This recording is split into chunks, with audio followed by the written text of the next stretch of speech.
Hello student, again welcome in PN National Public School online classroom. I am your bio teacher Sevendra Kumar. We are already discussed about the chapters structural organization in the plant tissue. हम लोगों ने इन सारी चीज़ों को discuss कर लिया था और वहाँ पे इससे पहले हम लोगों ने पढ़ा था एपिथेलियम टिश्यू और एपिथेलियम टिश्यू में हम लोगों ने स्टडी कर लिया था सिंपल एपिथेलियम टिश्यू। तो आज का जो हम लोग का टॉपिक है जिससे हमें स्टार्ट करना है that is the compound epithelium tissue. Compound epithelium tissue, ठीक है। तो ये कंपाउंड एपिथेलियम जो टिश्यू है उसको आप समझ जाओ कि what is the compound epithelium tissue. अब देखो वहां सिंपल एपिथेलियम टिश्यू में जो हम लोगों ने स्टडी किया था तो उसमें हमने देखा था कि जो एपिथेलियम टिश्यू होता है वो क्या करता है कि किसी भी ऑर्गेनिज्म के जो आउटर और इनर जितने भी ऑर्गन्स है उनकी लाइनिंग को फॉर्म करने का वर्क करता है क्या, एपिथेलियम टिश्यू।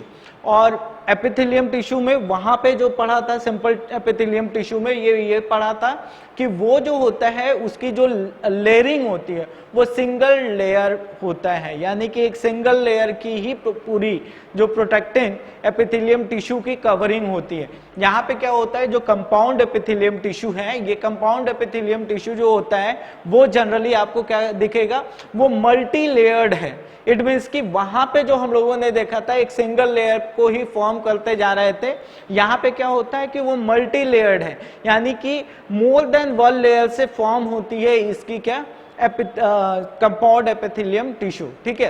तो ये जो कंपाउंड एपिथेलियम टिश्यू होता है वो डिफरेंट बॉडी पार्ट्स में डिफरेंट पोजीशंस पे प्रेजेंट होता है। तो आप सबसे पहले आप ये समझ जाओ कि ये किस किस प्लेस पे प्रेजेंट होता है। तो ये किस किस प्लेस पे प्रेजेंट है, तो फर्स्ट ऑफ ऑल कि इसमें क्या होता है कि जितना भी हम लोग की बॉडी को कवर करने के लिए जो हम लोग के बॉडी जो स्किन होती है, जो ड्राई स्किन होती है, इसकी जो कवरिंग होती है वो कवरिंग किस टाइप के एपिथेलियम से फॉर्म होती है, वो होती है कंपाउंड एपिथेलियम टिश्यू से। तो फर्स्ट ये आपका हो गया कि ड्राई स्किन के लिए इसका फॉर्मेशन होता है और ये वर्क करता है।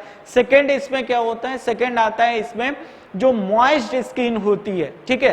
तो मॉइस्ट स्किन का जो सरफेस होता है उसका भी फॉर्मेशन इसी कंपाउंड एपिथेलियम टिश्यू से होता है। जैसे अगर हम बक्कल कैविटी की बात करें, इनर लाइनिंग, तो जो बक्कल कैविटी होती है ये बक्कल कैविटी अब देखो मॉइस्ट होता है, तो यहाँ मॉइस्ट वाले जो कंडीशन है जो एपिथेलियम है, यहाँ पे कौन सी एपिथेलियम प्रेजेंट होती है, वो एपिथेलियम प्रेजेंट है कौन सी, कंपाउंड एपिथेलियम, ठीक है। तो आपका बक्कल वही हो गया।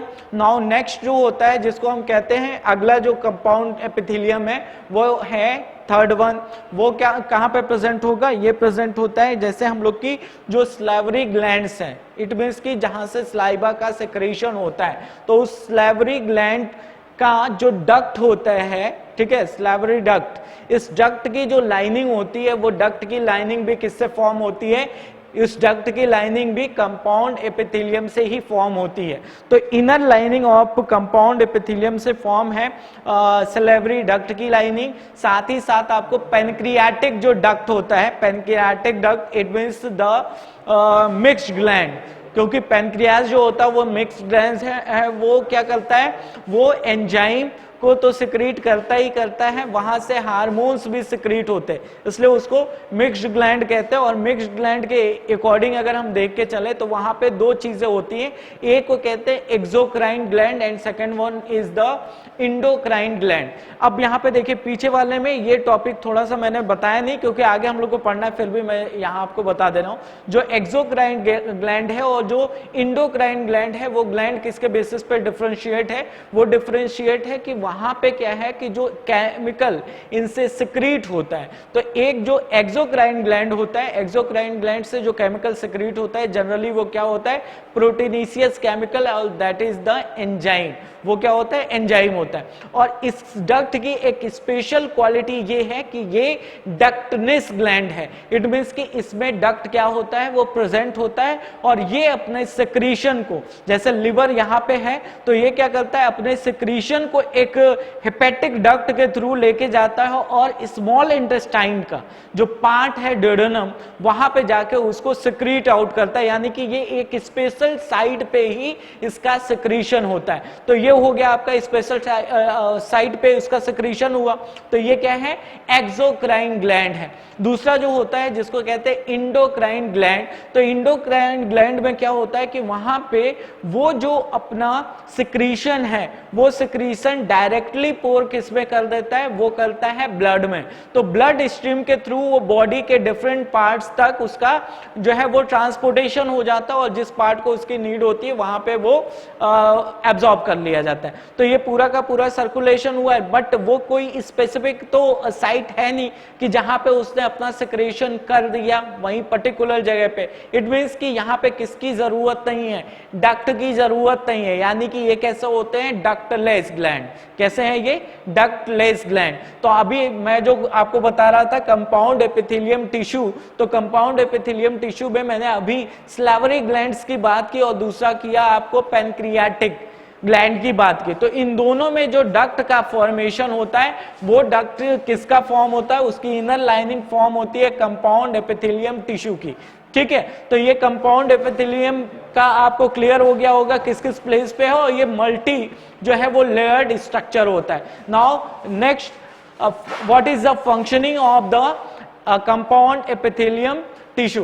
तो पहला इसका जो वर्क होता है, जो फंक्शनिंग है, वो फंक्शनिंग क्या है कि ये प्रोटेक्शन प्रोवाइड करता है। ये क्या करता है कि वो उस ऑर्गन, उस स्ट्रक्चर को जहां पे ये प्रेजेंट है उसको क्या करता है, प्रोटेक्शन प्रोवाइड करता है। और दूसरा आप देखो कि अगर हम देखें डक्ट की जिसकी बात किया है हम लोगों ने, जिस डक्ट की बात की है, तो डक्ट में हम लोगों ने पैनक्रियाटिक डक्ट और स्लेवरी ग्लैंड की जिसकी बात की है, वहां पे उसका जो डक्ट होता है उस डक्ट में क्या चीज रिलीज हो रहा है, वहां पे रिलीज हो रहा है क्या, वहां पे रिलीज हो रहा है एंजाइम्स। ठीक है, तो अब क्या होता है कि एक तरीके से या कोई भी जो केमिकल है जिसका इफेक्ट क्या होता है मसल्स पे पड़ सकता है, जिससे कि वो फॉर्म है, जो स्ट्रक्चर फॉर्म है, तो उनको प्रोटेक्शन प्रोवाइड करने के लिए ये कंपाउंड एपिथेलियम टिश्यू वहां पे प्रेजेंट होता है। तो वो क्या करता है, उसको मैकेनिकली और केमिकली एक तरीके का प्रोटेक्शन प्रोवाइड करता है। ठीक है,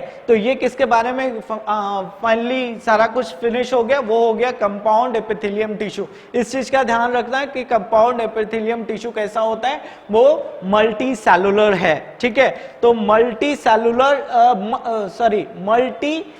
सेलुलर तो स्ट्रक्चर है ही, लेकिन साथ ही साथ वो मल्टी लेयर्ड भी है, यानी कि उसकी जो लेयरिंग होती है वो एक सिंगल लेयर से वो पूरा का पूरा प्रोटेक्शन फॉर्म नहीं करता है, उसमें मल्टी लेयर्ड है। अब अगला जो टॉपिक है जिसको हम लोग को डिस्कस करना है, ये एपिथेलियम टिश्यू जो है वो पूरा फिनिश हो गया। अगला जो टॉपिक है वो हम लोग का है कौन सा, मसल टिश्यू। ठीक है, तो मसल टिश्यू जो है उसको हम लोग को स्टडी करना है।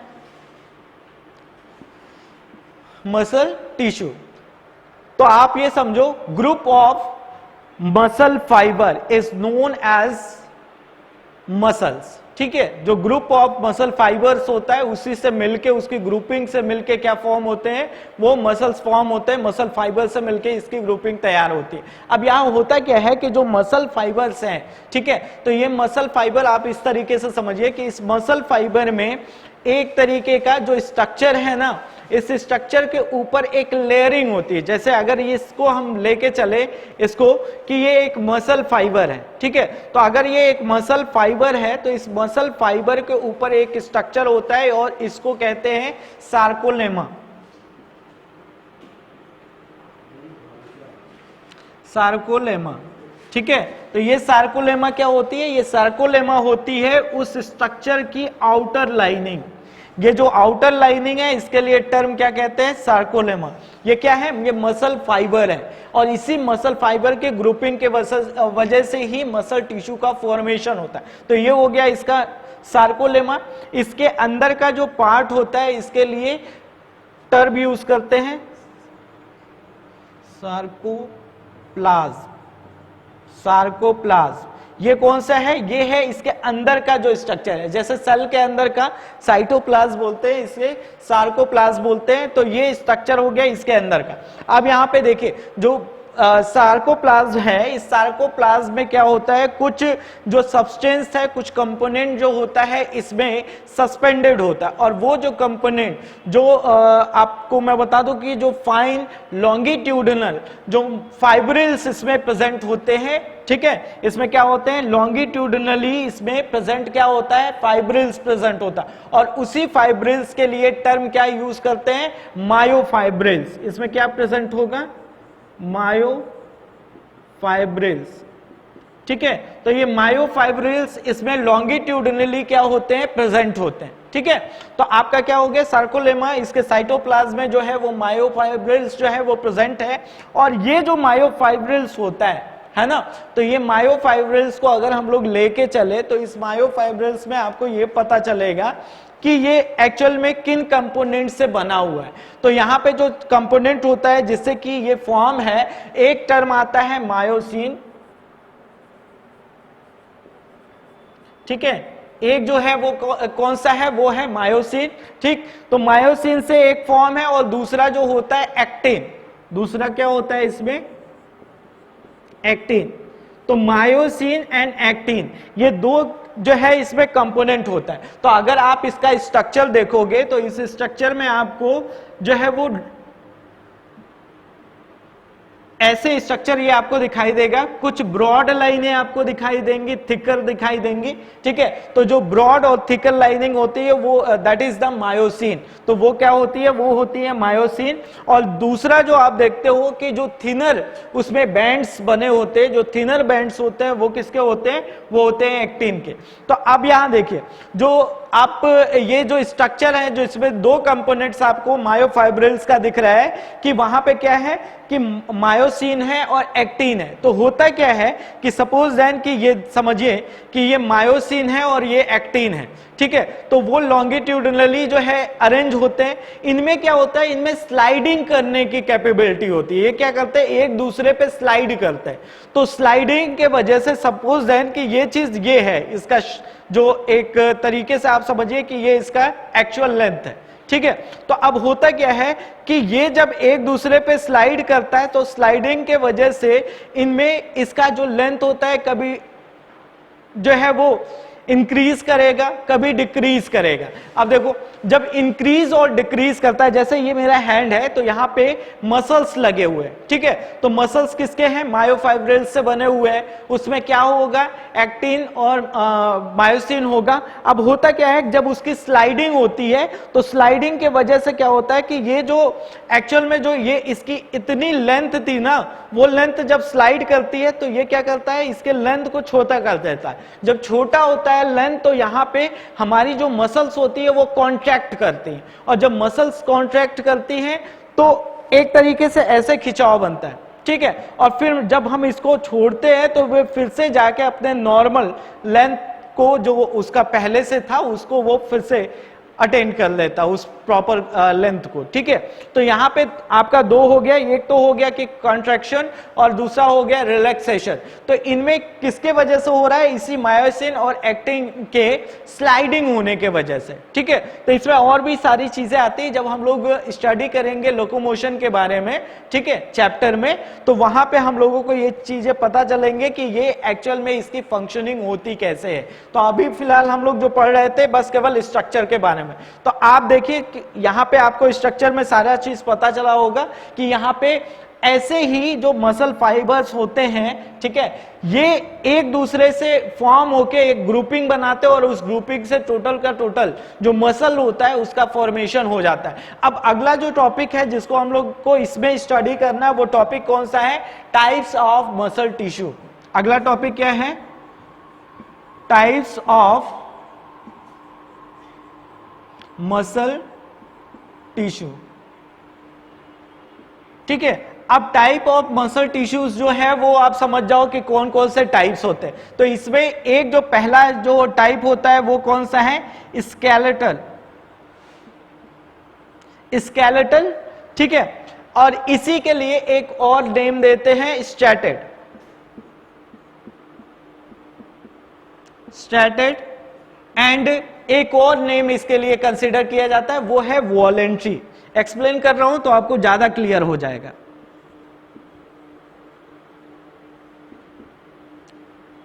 आप समझिएगा, ये जो स्केलेटल मसल, स्टैटेड मसल या वॉलेंट्री मसल्स होते हैं, इसमें होता क्या है कि ये जो मसल्स है ना, ये मसल्स प्रेजेंट कहां होते हैं? ये मसल प्रेजेंट होते हैं हम लोग के लिम्स में, ठीक है। ऐसी जगहों पे प्रेजेंट होते हैं जहां पे हम उस ऑर्गन को, उस स्ट्रक्चर को क्या कर सकते हैं? खुद से कंट्रोल कर सकते हैं। क्या करेंगे हम लोग? खुद से कंट्रोल कर सकते हैं, इसीलिए उसको क्या कहते हैं? वॉलेंट्री मसल्स कहते हैं। क्या कहेंगे उसको? Voluntary muscles. कब कहेंगे?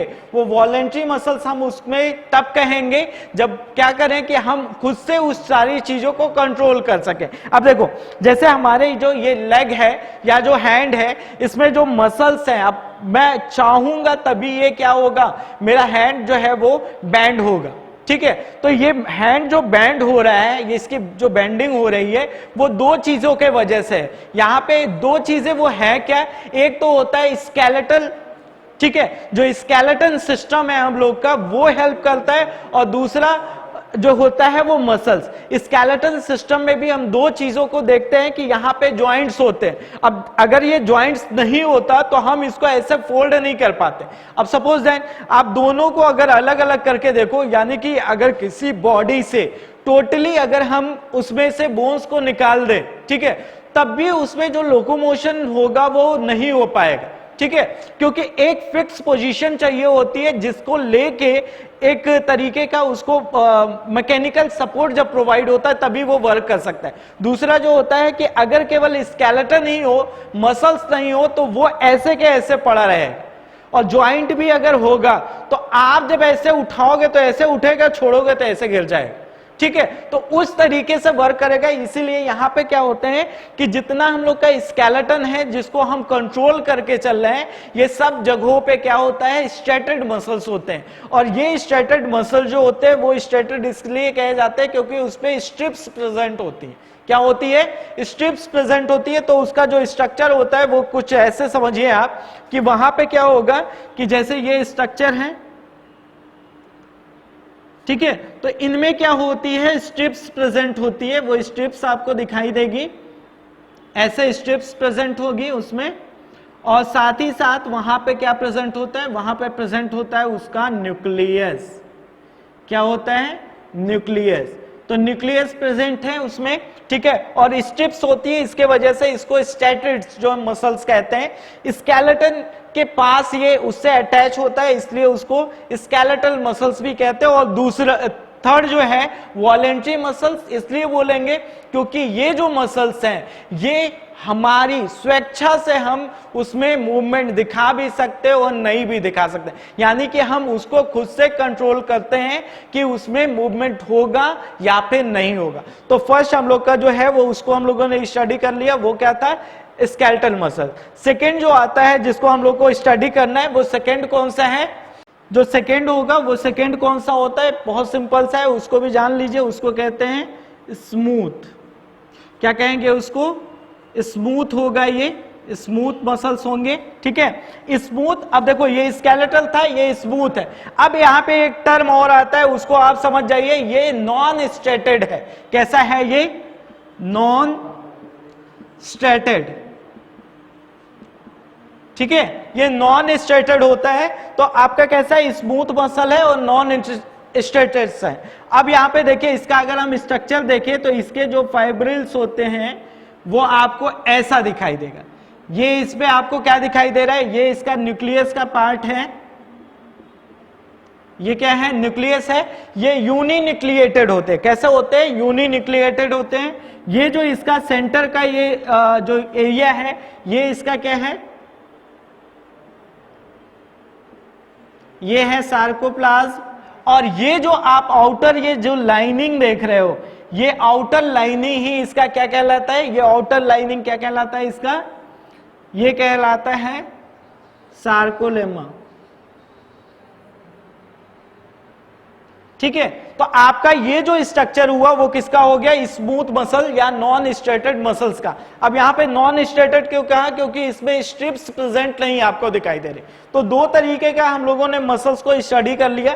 ये मसल्स कहाँ पे प्रेजेंट होगा, इसको विसरल मसल्स भी बोलते हैं। कब बोलेंगे, क्योंकि ये क्या होता है कि हमारे ऐसे ऑर्गन्स पे प्रेजेंट होता है ये मसल्स जहां जिसका जो मूवमेंट है वो मूवमेंट वॉलेंट्री नहीं होता। इट मीन्स कि हम अपनी स्वेच्छा से उसको कंट्रोल नहीं कर सकते, स्वेच्छा से उसको कंट्रोल नहीं किया जा सकता। अब देखो, हम अपने हाथ के मूवमेंट को रोक सकते हैं, अपने पैर के मूवमेंट को रोक सकते हैं, लेकिन अगर हम चाहें तो हम लोग के बॉडी के अंदर जो एलिमेंट्री कैनोल है इनमें भी तो मूवमेंट होता है। ये मूवमेंट क्या हम कंट्रोल कर सकते हैं, वो मूवमेंट हम लोग कंट्रोल नहीं कर सकते। तो उस टाइप के स्ट्रक्चर को फॉर्म करने के लिए जो मसल्स इन्वॉल्व होते हैं वो मसल्स कौन से होते हैं, स्मूथ या फिर नॉन स्ट्रेटेड मसल्स, ठीक है। और इनवॉलेंट्री मसल्स भी हम लोग इसको कंसीडर कर सकते हैं, क्योंकि इनको हम खुद से कंट्रोल नहीं कर सकते हैं, तो इनकी कंट्रोलिंग पावर हम लोग के पास नहीं होती,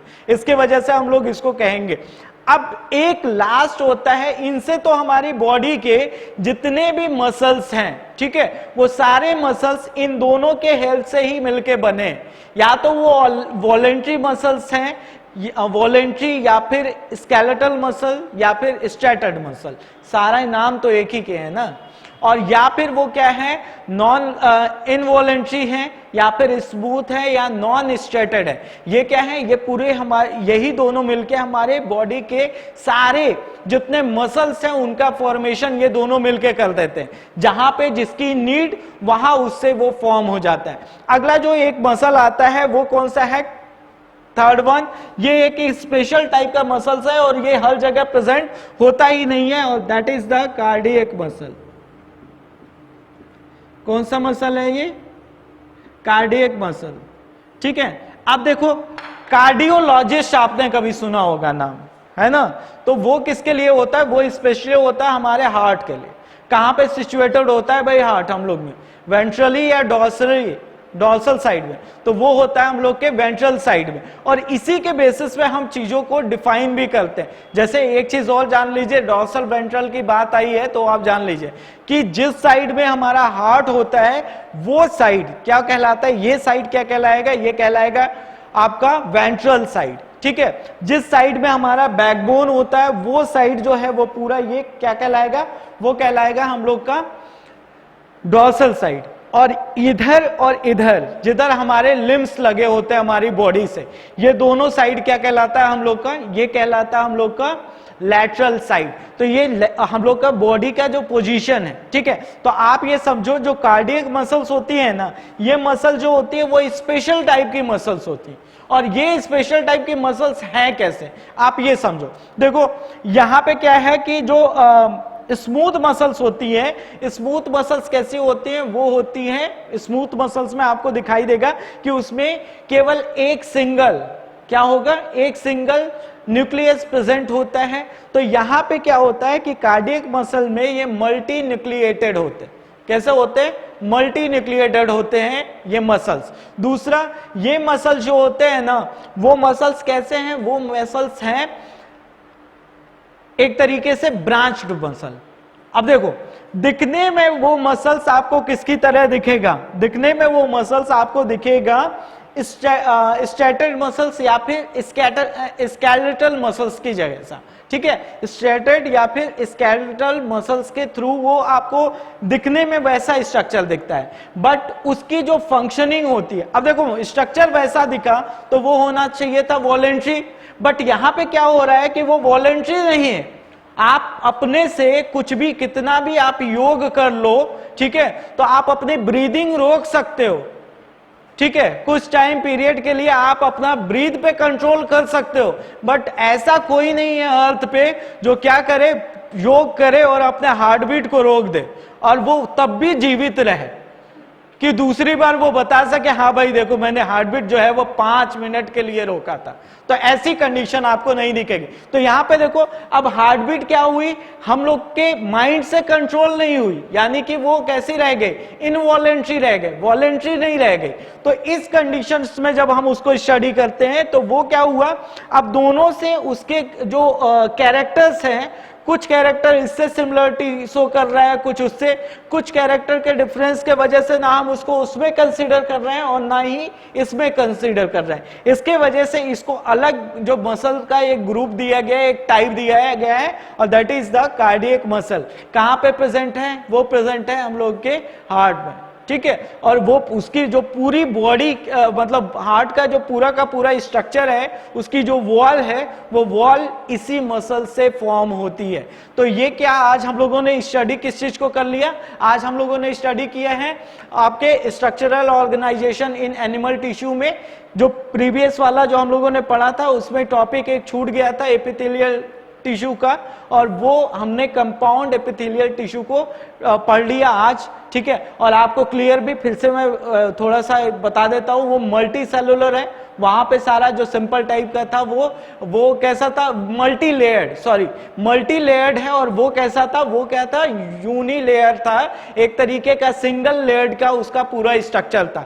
इसका वर्क कहाँ है, किस किस प्लेस पे प्रेजेंट है। और दूसरा आज का जो हम लोग का डिस्कशन हुआ है वो हुआ है मसल टिश्यू पे, यानी कि टोटल हम लोग का जो डिस्कशन आज हुआ है वो फिनिश हो गया मसल टिश्यू पे, ठीक है। अब मुझे लगता है कि ये सारी चीजें जो है वो आपको क्लियर पता चल गई होंगी कि मसल टिश्यू क्या है और कितने टाइप्स के होते हैं, ये सारा कुछ क्लियर हो गया, ठीक है।